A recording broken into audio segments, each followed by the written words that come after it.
Assalamualaikum warahmatullahi wabarakatuh. Perkenalkan, nama saya Nuera Hurana Zalia dari kelas A Akuntansi Palembang. Di sini saya akan menjelaskan mengenai perlunya memahami kedudukan bahasa Indonesia sebagai bahasa nasional dan bahasa negara. Bahasa Indonesia sebagai bahasa nasional ditetapkan pada tanggal 28 Oktober 1928. Dengan isi ikrar, kami putra dan putri Indonesia menjunjung bahasa persatuan bahasa Indonesia.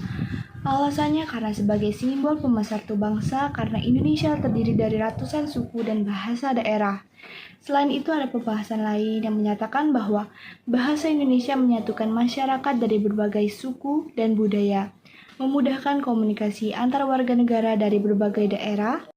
Selain itu, kita juga dapat menghindari disintegrasi bangsa. Tanpa bahasa yang bersatu, perbedaan bahasa daerah dapat menjadi pemicu perpecahan. Bahasa Indonesia sebagai bahasa nasional membantu kita menyatukan masyarakat dari berbagai suku dan latar belakang. Bahasa pengantar pendidikan dan ilmu pengetahuan. Bahasa pengantar dalam sistem menjadi alat penyebaran ilmu dan teknologi sebagai sarana pengembangan budaya dan mewakili kebudayaan nasional di dunia internasional.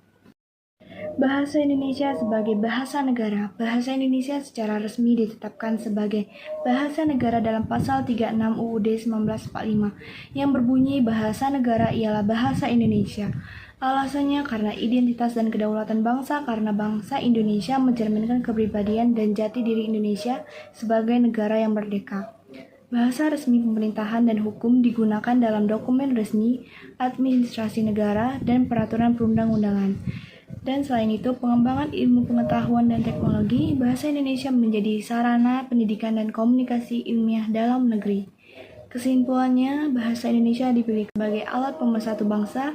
Sebagai bahasa nasional, ia menjadi simbol identitas dan persatuan. Sebagai bahasa negara, ia menjadi alat komunikasi resmi pemerintahan dan kehidupan bernegara. Terima kasih.